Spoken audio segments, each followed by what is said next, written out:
Some moments don't feel like moments at all. More like small tremors before an earthquake, quiet seconds that warn you the world is about to tilt. I didn't know it then, but that morning on the Coronado Pier would become one of the most retold stories in our unit's history, whispered in bars and briefing rooms for months afterward. And if you're someone who believes arrogance deserves a lesson and respect should be earned, then go ahead and like and subscribe, because this story is exactly the kind of reckoning you'll appreciate. It began under a pale sunrise, the kind that hangs low over the Pacific, turning the naval base gold at the edges while the rest of the world is still waking up. I was there to observe readiness rotations, a role that usually meant nothing more exciting than clipboards, checklists, and the occasional fight with a jammed printer. But that day was different because Lieutenant Maya Tran was walking onto the staging line for the first time. She moved with the sort of quiet confidence you don't learn. You acquire it the hard way, one scar and one mistake at a time. She was 28, small-framed, dark hair pulled into a neat twist, wearing a black t-shirt and jeans that made her look more like an off-duty analyst than someone destined to shift the mood of an entire platoon. In her right hand, she carried a clipboard. In her left, a stainless steel bottle with a velcroed sleeve wrapped around it, a sleeve embroidered with a shimmering golden dragon curling around a trident. The emblem caught the light with every step she took, a tiny flash of gold in a world of steel blue. At that moment, she crossed the painted line marking the active operational pier, and everything that followed became inevitable. Captain Cole Riker noticed her first. Of course he did. Riker was the sort of SEAL officer who looked like he'd been carved out of a recruiting poster. Tall, tan, sandy-haired, built like trouble wrapped in muscle.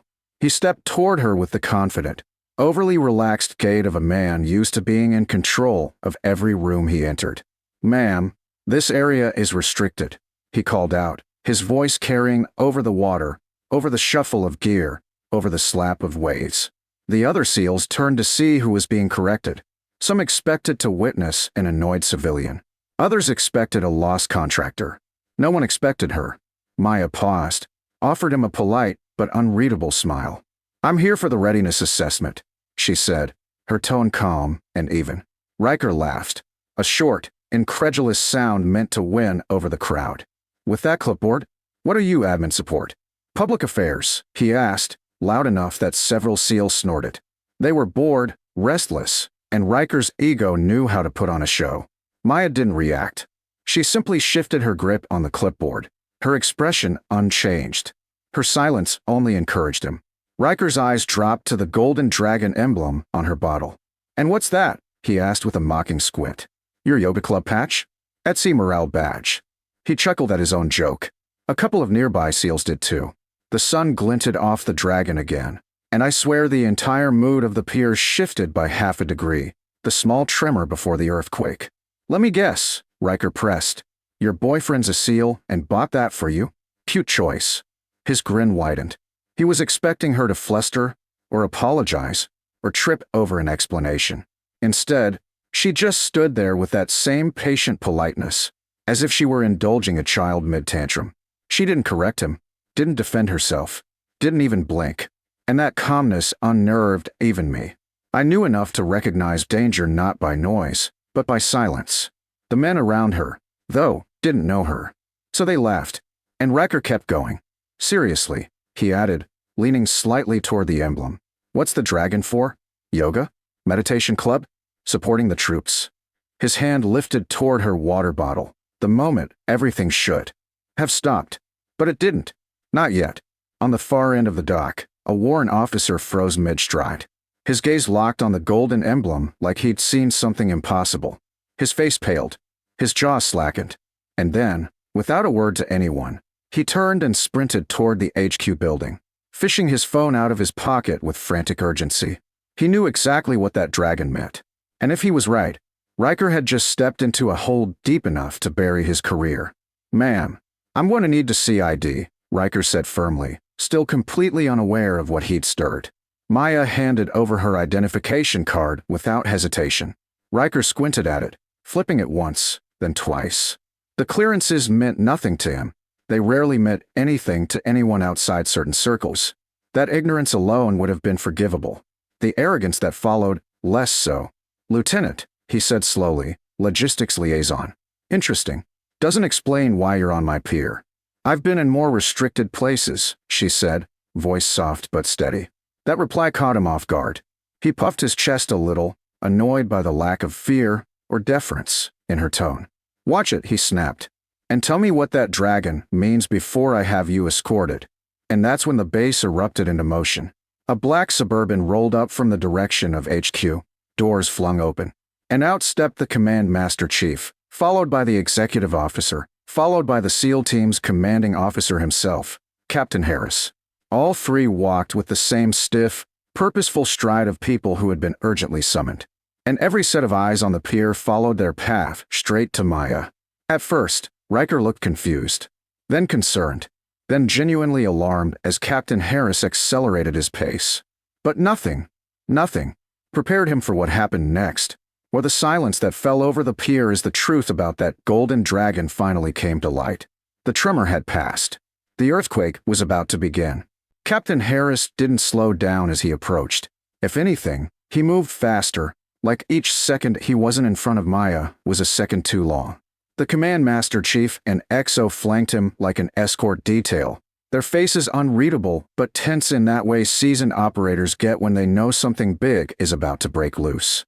Riker straightened immediately, instinctively, the way a man does when he senses the hierarchy of the moment has shifted and he's no longer at the top of it. Sir, he started, but Harris cut right through him without so much as a glance, stopping directly in front of Maya with the kind of abrupt, precise halt that only came from decades of command presence. Then, before anyone could process it, he lifted his hand and rendered a crisp, formal salute. The sort of salute you don't give lightly. The sort of salute you give to someone whose reputation precedes them. The pier fell silent so fast, it was like the air had been scooped out of the world. Lieutenant Tran, Harris said, his voice carrying the weight of recognition. Welcome back to Coronado. We weren't informed headquarters assigned you to this evaluation. Maya returned the salute with calm, unhurried precision, as if this were the most ordinary interaction in the world. The SEALs around us stood frozen, jaws slack, eyes wide, none of them knowing what they were seeing, only that it meant something massive. Riker, meanwhile, looked like he was trying to swallow a mouthful of gravel. He darted a glance at the golden dragon emblem, then at Harris, then back at Maya, his brain scrambling to catch up. Sir, readiness assessment, he managed weakly. Harris ignored him again. The XO stepped forward, hands clasped behind his back. For those unfamiliar, he announced to the gathering platoon, the insignia Lieutenant Tran carries is not decorative. His gaze flicked briefly to Maya, then returned to the assembled men. The Golden Dragon Trident is associated with the Asia-Pacific Joint Recon Unit, a unit that doesn't officially exist on paper and only unofficially exists in the stories you hear whispered by people who have no business knowing them. A low ripple of unease moved through the watching SEALs. Some shifted their weight. Others glanced toward the water as if it might offer context. Riker didn't move at all. He stood paralyzed, as if hoping that staying perfectly still might undo the last 10 minutes. The Command Master Chief continued the explanation with the same careful tone one uses when handling something fragile or dangerous. This emblem is only embroidered for operators who completed Operation Golden Current, he said. A mission 3 years ago involving 6 multinational personnel. His pause was deliberate, heavy, measured. Only one of the 6 was a U.S. Navy officer. Harris picked up from there. Lieutenant Tran. He didn't embellish. He didn't dramatize. He just said her name like it was fact carved into bedrock. And suddenly, the pier didn't feel like a pier anymore. It felt like a courtroom, or a confession booth, or maybe even a battleground where truth itself was the enemy and everyone had just realized they were on the wrong side. Riker's mouth opened, then closed, then opened again. Sir, she's 28, he stammered. That would mean she'd have been 25 during Golden Current, Harris finished, his tone unchanging. The youngest operator in the unit, the only woman, and the diver who surfaced last after the team was compromised. One of the SEALs, a big guy from Alpha Platoon, let out a quiet, involuntary holy hell before quickly shutting his mouth. Harris continued like he hadn't heard. She carried a wounded recon diver 500 meters through open ocean in the dark, while evading hostile patrol boats, and still managed to retrieve the downed intelligence pod before extraction. The silence that followed wasn't passive. It was stunned, heavy, reverent. Harris finally turned to Riker, and the look on his face could have cut through Kevlar. "Captain Riker," he said with icy clarity, "you mocked an emblem that honors 6 operators, only one of whom survived. You mocked a distinction most of you will never see up close, let alone earn." Riker swallowed, throat bobbing. "Sir, I didn't know. You didn't ask," Harris corrected sharply. "There's a difference." Maya hadn't said a word through all of this. Her stillness wasn't discomfort, it was command. A quiet sort of command, the kind born not from rank, but from surviving things no one else in the room could fathom. Finally, she looked up and met Riker's gaze. "Captain," she said softly, "you asked what the dragon meant." She lifted the bottle, letting the sunlight hit the golden thread again. Every SEAL watching leaned in without meaning to, as if the emblem itself might speak. "It's a reminder," she said. "Nothing more. Nothing less." Riker blinked rapidly, his voice barely above a whisper. "A reminder of what?" Maya's answer rolled over the pier like a cold tide. "That the ocean keeps its secrets," she said. "But I don't forget the ones it tried to take." The Command Master Chief let out a slow breath, the kind that acknowledges a truth too heavy to comment on. Harris straightened, turning to the platoon. "Lieutenant Tran will be overseeing today's interoperability evaluation," he announced. "Her authority supersedes mine. All personnel will give her full cooperation." Then, only after the formalities were complete, he shifted his eyes back to Riker. "Captain, you'll remain for the full assessment. And after that, you'll report to my office for a professional conduct review." Riker's face drained entirely. "Yes, sir," he said, barely audible. Maya finally stepped past him toward the staging line. But just before she did, she paused, her voice low enough for only those closest, myself included, to hear. "You wanted to know what the dragon meant," she repeated gently. "It means you don't always know who's standing in front of you, until it's too late." Riker didn't respond. Couldn't. And the rest of us watched in absolute silence as Maya walked deeper into the pier, her golden dragon gleaming like a warning none of us would ever forget. I've watched plenty of evaluations in my career, some stiff, some chaotic, some forgettable, but none unfolded with the same electric tension as the one Lieutenant Maya Tran led that morning. She stepped onto the training field like someone crossing a threshold back into a world she once knew intimately, a world of silent signals and unspoken expectations, and the entire SEAL platoon instinctively rearranged themselves as if gravity itself had shifted. She didn't bark orders. She didn't project dominance. She simply observed, and somehow that alone commanded more discipline than a dozen shouted commands. Riker lingered at the periphery, stiff-backed and pale, trying to look useful without drawing attention, a man painfully aware that every breath might be judged. Maya moved with deliberate calm, taking notes with crisp strokes of her pen, pausing only to ask the occasional question. Questions that weren't just sharp but precise to the point of surgical. Why is your comms relay exposed on the ingress phase? Which diver maintains positive buoyancy during low-visibility transitions? Who accounted for structural load when stacking charge placement in a confined hull? Each time she spoke, the platoon responded with military efficiency, but beneath that efficiency, I could sense something deeper taking root. Respect, yes, but also humility. They weren't just answering her. They were recalibrating themselves around her. And I remember thinking how strange it was that a woman who stood barely over 5 feet had just shifted the posture, tone, and collective pride of some of the toughest men on the coast. Eventually, the team moved into the dry run assault on the mock-up vessel, a scenario meant to test coordination between breachers, divers, and Overwatch. Riker had been assigned to shadow the exercise rather than lead it, a decision that clearly stung, but he accepted it without protest. He watched Maya the way a soldier watches the aftermath of a detonation, waiting to see how much damage he had actually done, waiting to see if anything could be salvaged. During the simulation's midpoint, one of the newer SEALs, a corporal named Vega, stumbled during a transition, his gear catching on a protruding steel beam that had been placed there intentionally to test spatial awareness. Maya immediately halted the run. No shouting, just one raised hand. Vega tensed as she approached, expecting reprimand, but instead she gestured to Riker. "Captain," she said calmly, "come here." Riker obeyed, stepping forward with the rigid caution of a man walking across a minefield. Maya pointed to the beam.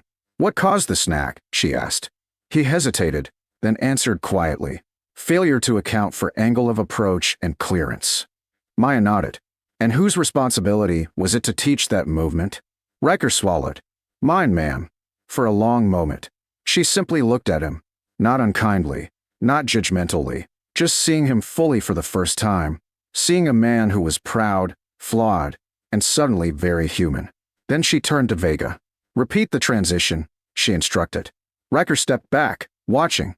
Vega inhaled, recalculated his movement, and this time cleared the beam cleanly. Maya tapped her clipboard once, satisfied. And then, in a moment I will never forget, she turned to Riker and did something no one expected. She handed him the clipboard. "Captain," she said, voice even, "finish the evaluation. Your team needs to learn from you, not fear you." The silence that followed was profound. Riker stared at her, confusion flickering across his features. He had braced himself for punishment, for humiliation, for judgment, but not for trust. He took the clipboard with both hands, his voice nearly cracking as he said, "Yes, ma'am." The rest of the evaluation shifted from tense to almost reverent. The SEALs executed each phase with renewed sharpness, and Maya watched with her arms behind her back, not as their superior, not as some legend on a pedestal, but as someone quietly rooting for them to get it right. When the training concluded and the platoon stood in formation, Captain Harris reappeared on the field, his expression stern but clearly impressed. "Lieutenant Tran," he said, "your assessment is invaluable. Any final notes?" Maya stepped forward, but instead of reading her findings, she simply said, "Your men are strong, capable, and willing to adapt. That's all any commander can ask for." Harris nodded once, deeply. The platoon was dismissed, and as the men dispersed, a few approached Maya individually, not for autographs or hero worship, but for something far more meaningful: gratitude. A handshake here, a quiet "thank you" there. Even Vega gave her a shy, earnest nod.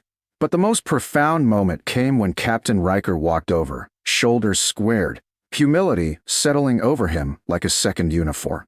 "Lieutenant," he said, voice steady but soft, "I owe you more than an apology. I owe you respect I should have shown from the start." Maya looked at him for a long second, then answered simply, "Respect isn't owed. It's chosen, and you chose it today."